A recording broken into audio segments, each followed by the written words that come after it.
What's happening? What's happening? What's happening? Yeah, we back. We back. We back. We back on top of the world. Aye. We back. We back. We back. Oh yeah, I had my tea this morning. That's that Kenyan tea with milk in it. And boiled milk and spices. Yeah, it's some good tea. It's some good tea. I can't even lie. Some good tea. I get the sky. We're gonna get the sky in the city. Let's get the sky in the city in there. Y'all see the city? Y'all see the city in the background? Yeah. Right there, yep. Okay, let's continue on. Big salute, all my loved ones. Love y'all. And let's continue on. Part 9. The same is true for the other 4 physical senses, plus the 2 spiritual senses, feelings and thought. Feelings and thought are spiritual senses.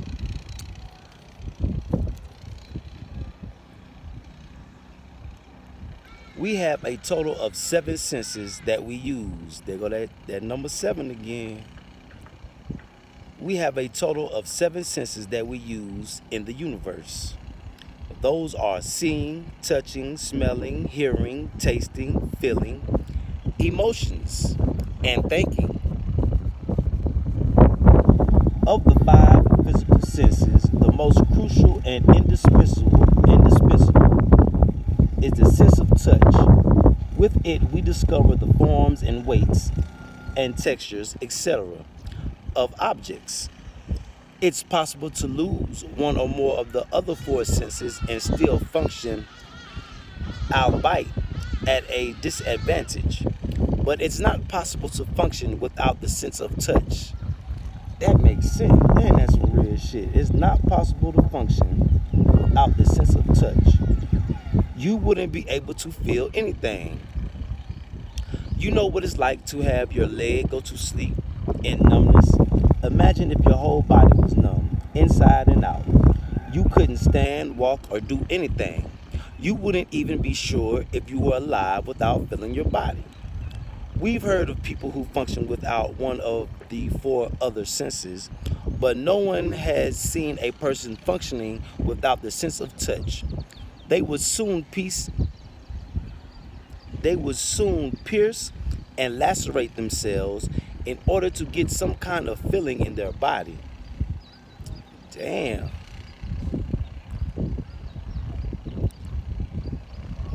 As many while youths do today, whose bodies are getting more and more numb from the use of drugs and prescription medicines. That's why you see everybody with all these piercings and tattoos. Yeah, because we numb. Yeah, that's see, a lot of foreigners think that black Americans don't feel pain because we've been through so much and we've numbed to so much. Yeah, that's crazy. The first sense that we call thinking was created by the first 24 elders of the nation on the first earth. The second sense, feelings, emotions, was created by the 144 chiefs. Hold on, let me start over.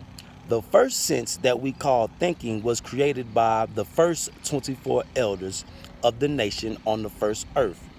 The second sense, feeling, emotions, was created by the 144 chiefs. The third sense, the sense of touch, was created by the 144,000 judges. Then they all collaborated to create the 4 other senses. All the senses are vibrations, and they work the same way. So they singing the same song, same tune, they on the same beat.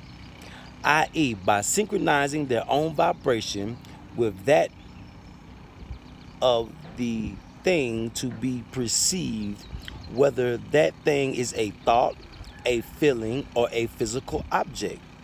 So where are things when we don't see them? They're still there, but inside us. All the vibrations are inside us. We project them outward in order to see them. Our mind or consciousness is a multi-vibration tool that contains all vibrations in itself, which are infinite. We don't need to experience all of them at once in our body, all of them at once in our daily lives, because our lives are very focused on particular goals. We project only those vibrations that we need in order to attain our goals. That way we avoid distractions. But as our minds expand, we'll be able to perceive more. And that was some knowledge right there. Part 10. Well, the whole thing is knowledge, but that was something man, yeah. The sense of touch, for example, gives us the form and weight and texture, etc. of objects, and the other senses tell us the object's other attributes.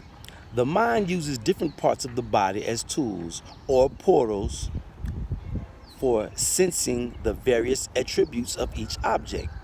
Each tool or sense organ, such as the eye, is itself an object that vibrates at a specific range of speeds or frequencies, designed to cover the entire spectrum of vibrations that fall within the range. For example,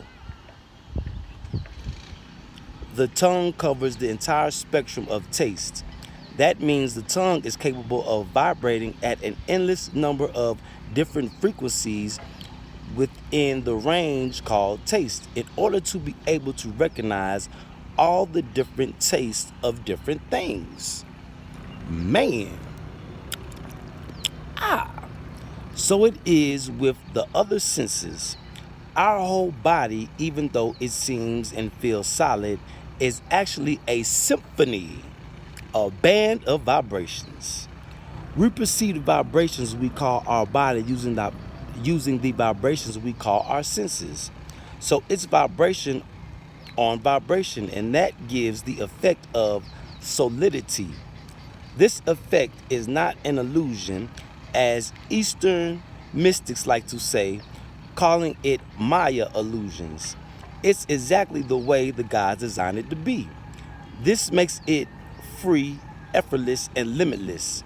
If God had designed it so that matter is some kind of solid substance, it would surely break apart at some point, as it is now.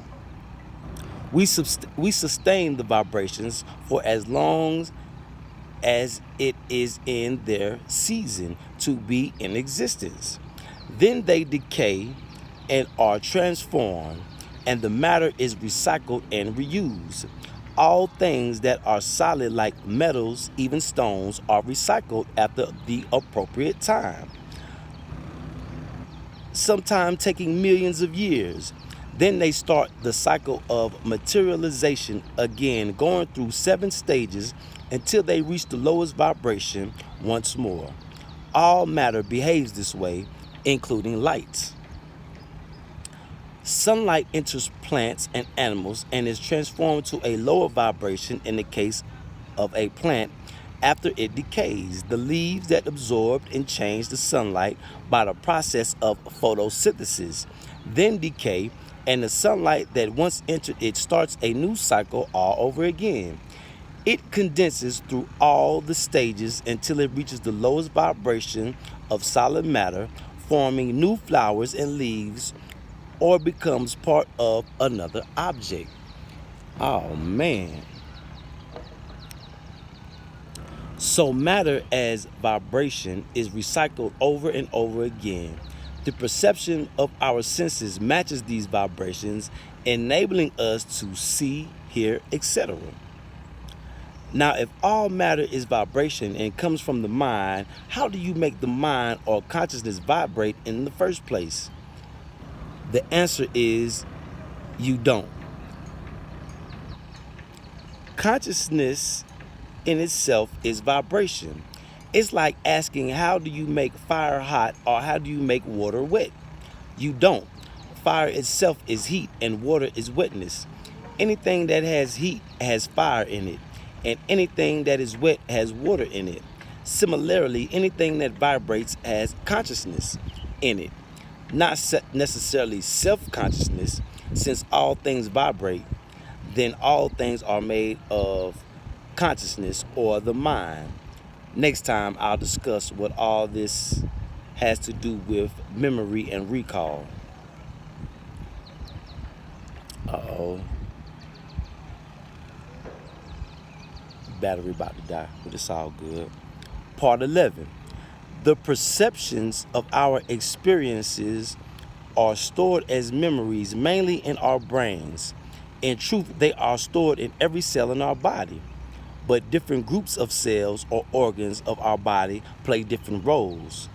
The brain plays the primary role of storing and recalling memories. Nonetheless, all the person's memories can be retrieved from any cell in the body. That's what they say. DNA stores memory. Yeah, you can look that up on YouTube. All the scientists say that. These memories are stored in our brain as vibration also, because all is vibration. As I explained, we perceived by matching the vibration of our sensing. Hold on, my bad. Our sensing organ with that of the object we see. Once the outer vibration is matched with the inner one, the object is perceived. The vibration then continues forever in our brain. It vibrates quietly in the background, and we call it memory. When we want to recall it, we use our will to place our attention on it, and this naturally increases its volume. The same way we can increase the volume on a radio. Then the vibration is no longer in the background, but comes to the forefront. The reason it's easy to recall recent memories is because their vibrations are still loud enough to be heard just below the surface of our consciousness. Older memories recede all the way into our subconscious and vibrate so quietly that we totally forget them. How can old memories be recalled? How can we increase their volume of vibrations so they come to the foreground of our consciousness? Oh man. Part 12. The mechanism of recall is quite simple. The only difficult part is that to activate it requires repetitive and patient practice. The mechanism works in the following way. All memories are linked to one another. This includes our very first memory of conception, when the first self incarnated in us, all the way through our childhood memories right up to the present. They are linked like a network or a spider's web. The reason we find it easy to recall recent memories is because they are linked closely to whatever memories we are busy recording of present. It's an obvious fact that our brains are busy recording memories every moment of our lives. These memories that we record in the present link themselves in a network to all our past memories. First to the more recent ones, then to the more distant ones. Whenever we recall anything, the memory is triggered by another, more recent memory, even when the connection is not obviously clear to us. This is the natural mechanism of recalling. It's not possible to recall a memory in isolation without going through the network or chain of links that connect all memories together. The linking action can cascade from memory to memory so fast that we totally miss it. The result being that a memory pops into our head as if out of nowhere. That is never the case. No memory can pop into our head out of nowhere. There is always a series of connections going backwards from the more recent memories until it arrives at the one that popped into our heads. Man. Part 13. But the connection can be so SUBTLE, suitable that we miss it. For example, we might be walking down a street and hear a sound that attracts our attention, causing us to glance to the left and then suddenly have a memory of Jello pop into our head. We might think that the thought of Jello come out of nowhere, but that is not the case. And turning our head to see the source of the sound, our eyes may momentarily pass over some red roses, even though the red roses did not register in our conscious mind.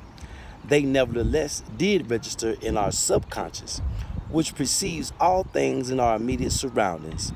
Now, the red color of the rose may be what initially triggered the thought of Jello because it so happens that the last time we ate Jello, it was red in color, or perhaps there were red roses on the table, or some other factor connected either to roses or to the red color. So that quick glance at the red roses, even though we didn't consciously see them, nonetheless triggered a series of memories in our network that led to the thought of Jello.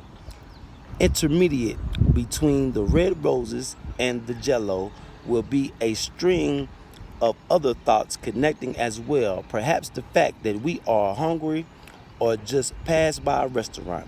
Regardless of how the trigger goes from the first to the last, the fact is that there is a series of clear connections where the more recent memories trigger the older ones until we arrive at the final image.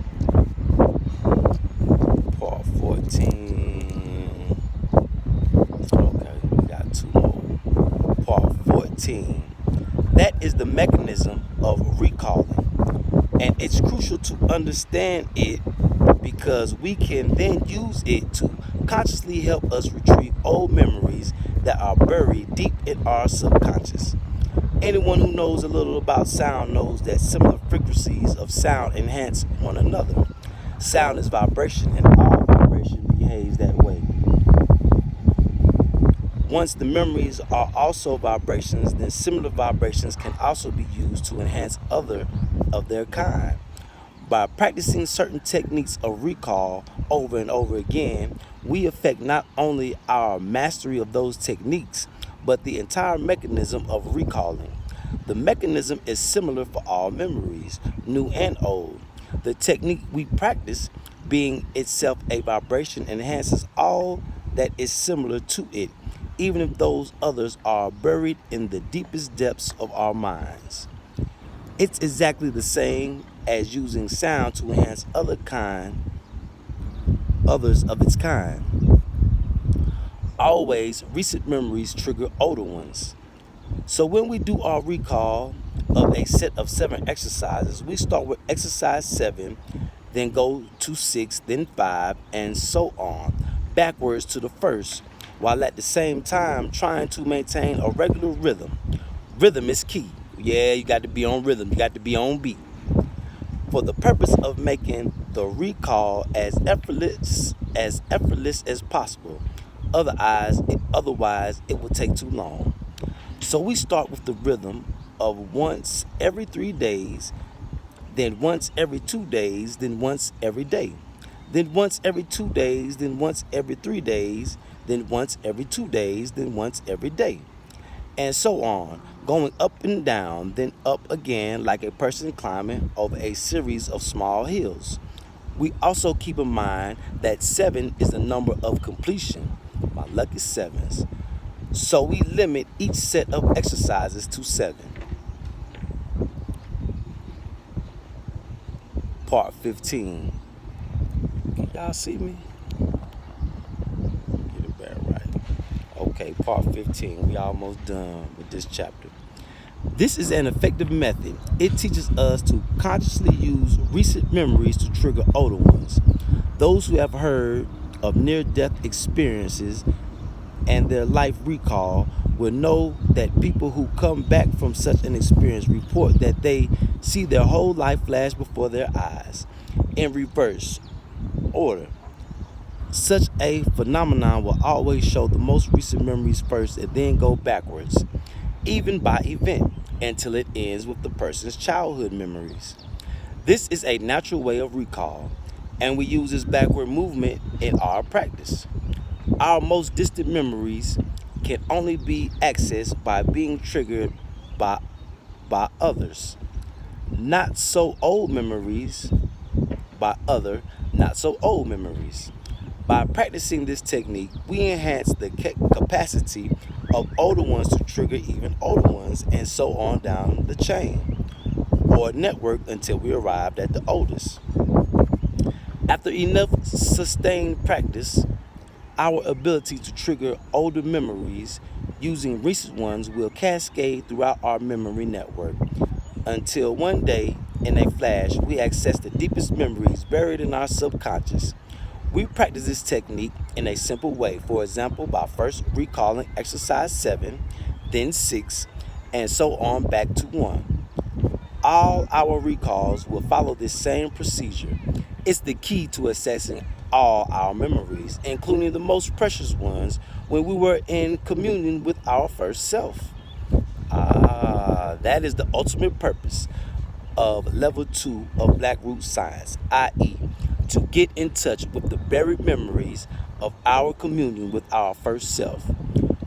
We do this not just to remember those memories, but also to establish permanent conscious contact.